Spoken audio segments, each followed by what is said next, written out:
this normally manifests itself in the phrase, invade Jersey, right, and get our stuff back.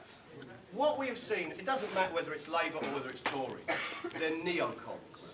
And for the past 30 years, we have had a policy of neocon government. It doesn't matter which brand of politics you're in, they've all kowtowed down to the markets. So, the whole point of invading Jersey, Labour, for example, had the PFI, the Private Finance Initiative, whereby public buildings will be given off to consortiums who would then rent them back to us, and we would use taxpayers' money to actually rent buildings that should be in public ownership. But more than that, those consortiums would take the ownership offshore. So we would pay tax money to rent buildings for public buildings to tax dodgers. For example, the Home Office in Whitehall is owned in Guernsey by a consortium. We rent a Home Office from a group of people who are dodging tax out of taxpayers' money. The MOD building in Whitehall, half owned, the lease is half in Jersey. We organised a demonstration a few years ago against this outside the MOD building. We got some old banners from the Iraq war and we sort of modified them. So we just scrubbed out "don't" and then it's got "invade," and then we scrubbed out Iraq and just put Jersey. So we had loads of speeches and some really great people, including Rupert Brooke, who's amazing from the Private Eye. And Richard Brooks rather, he stood up and did a Rupert Brooks war poet. If you can get him here, he'd be great. The thing about, so we had loads and loads of speeches about this outside the MOD building. And actually, the demo was brilliant. People going into work in the MOD really reacted to it positively because they're like seeing the banners and going, "At last, someone understands what the fuck we do. Invade? Yes. Where are we going? Jersey, a winnable one." There are many, many reasons why we should invade Jersey. One, we have got about 18 billion of public money, taxpayers' money that goes offshore in corporate tax efficiency. Someone answer that phone. If it's my mum, tell her I'm not coming on. We have got about 18 billion leaving this country in corporate tax efficiency. That's corporate tax dodging. 18 billion. The amount we lose each year is roughly the amount we need to save from the NHS over 5 years. Let's have it. It's ours. Let's take it. We should invade Jersey. There's many reasons why we should. One, they've got our money. Two, they've got our money. Three, they've got our money. Four, they've got our fucking money. Five, it's a local war. I think we need local wars. War local. I think that's important. We should leave small carbon footprints for our wars. We should shop local wars. Six, American troops are not involved. Casualties will be light. Seven, Prince Harry legitimately gets to dress up as a Nazi because they've been occupied before. They've got our money. There are many reasons why we should do this type of stuff. So we need to shut down on tax havens, and that always comes out as invading Jersey. The other, it's one of my favourite suggestions that we should invade Jersey. The other ones are, of course, one of my favourite ones is we should, oh, this is lovely. Everyone should be entitled to phone in work 1 day a month and claim a fuck it day off. Private health companies that use NHS trained staff, doctors, nurses, clinicians, etc. should pay a levy worth 25% of the staff pay to the NHS to reimburse them for training.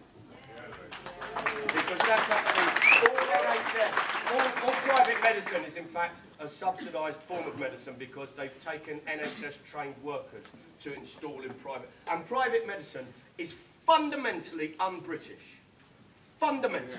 Because private medicine is about jumping the queue. And if there's one thing we're very fucking firm on, it's queue.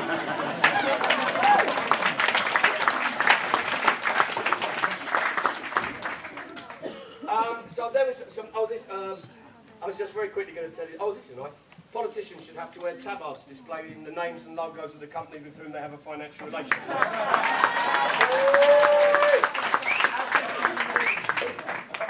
They would actually look like racing drivers. Ken Clark would just they're one of my favourite ones, and I think what we have to do is argue that actually what the economy is about is that what we've seen happen is a result of 30 years worth of politics. If you attack trade unions And if you attract trade union rights, if you then privatise things and start shutting down on the public sector, what we've seen is over 30 years, we've seen workers' wages go up below the rate of inflation. And that's a direct consequence of politics. If you then shut down and sell off council houses, which council houses are the biggest political C word in this country. Council houses are being sold off willy-nilly and not rebuilt. So then workers who are earning less than the national, than the inflation rate, their wages are going up below inflation, and having houses cut out, then have to face the prospect of getting a house on the private market, which is going up above the rate of inflation. It is a small fucking miracle it didn't go pop and butt before.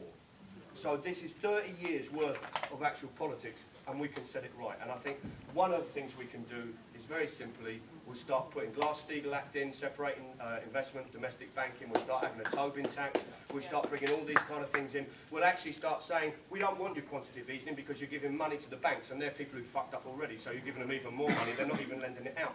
Nearly 60% of employment in this country is created by small businesses, companies employing 9 people or less. That is fucking brilliant. That means we are not dependent on multinationals, we are not dependent on any of those corporate bodies, we're dependent on ourselves. So actually what we should do, you want to get a way out of this crisis, really simple. Instead of the quantitative easing, we'll have £4 each. Give everyone £4 in vouchers and we'll spend it. And that is the way that we see it moving.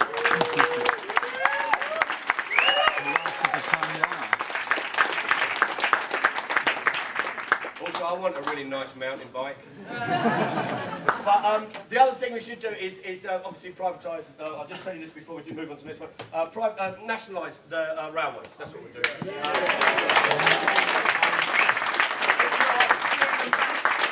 There was a policy that got voted through the other day which was very simple. If we're all in it together, let's abolish first class on public transport.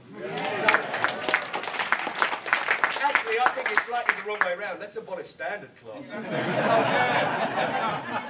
But we should nationalise railways and get them back. We've paid for them, we've funded them, they're ours, and we should make them run for our benefit. Any public utility should not be run for profit. And, you know, the thing is, this is completely true. If you look at the fury which you see on railway platforms when trains are delayed, and carriages, by the way, train companies, carriages. I used the word carriages, which has an S on it. It'd be nice to have some room.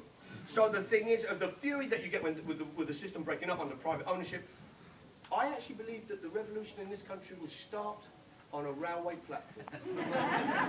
This is completely true. On a railway platform in Clapham Junction, I saw a grown man shout the words, "You fucking liar!" That's a tannoy system. The full phrase was, "You fucking liar! When will you stop lying?" To a plastic box of wires. British people, famously reticent and shy, they should have looked away embarrassed. No, that man got a round of applause from every single person on the platform. Every single person. Applauded that man. With the exception of my wife, who did genuinely look embarrassed.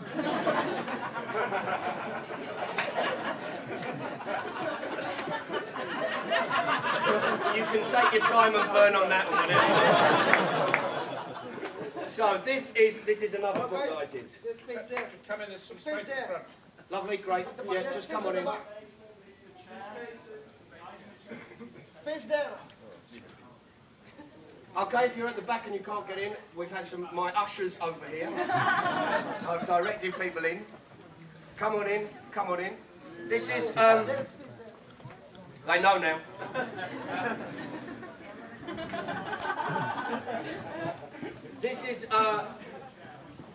This is a book what I wrote called As Used on the Famous Nelson Mandela. As Used on the Famous Nelson Mandela. This is a book about the arms trade, and it's called As Used on the Famous Nelson Mandela because when I was doing some research into companies that sold torture equipment, a company that sold leg irons advertised them with the strapline As Used on the Famous Nelson Mandela. And so that was where the title came from.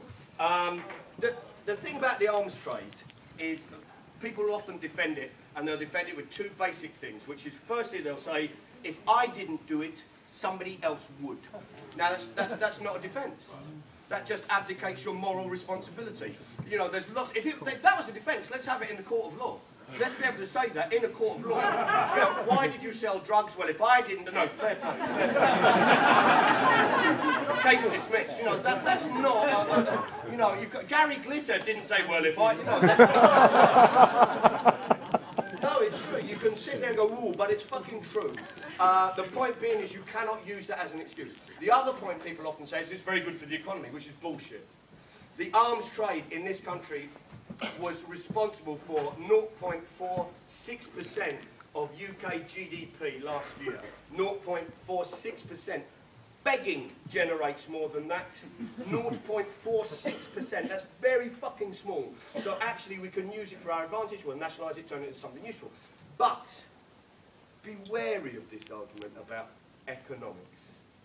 The idea that economic growth, and sorry if there are any Tories who snuck in, economic growth is when economic activity takes place and things get bigger. Who would have thought we'd be telling the Tories what the fuck that was?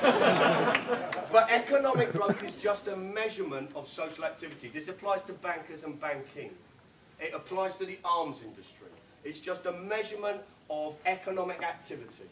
Right, of wealth generation and creation and exchange. That's what it is. It's not per se a good thing. Right, if you actually break it down, economic growth is just the generation of work and income. So technically, a car crash is good for the economy. Break it down. Look how many people are employed by a car crash. Look how many people. You've got police that turns up. You get the car crash on the motorway. You get the police turn up. You get ambulances turn up. You get fire brigade turn up.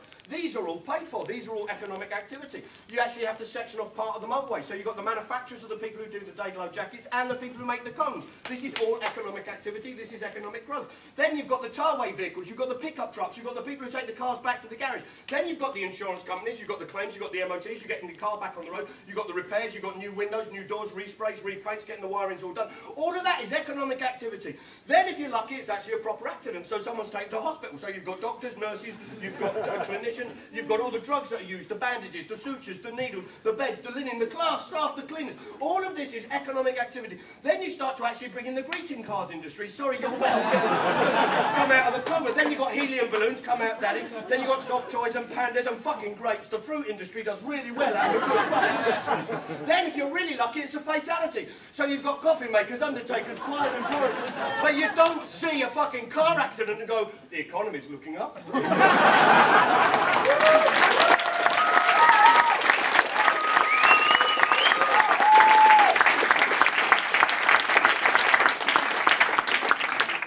Not unless Clarkson's in it.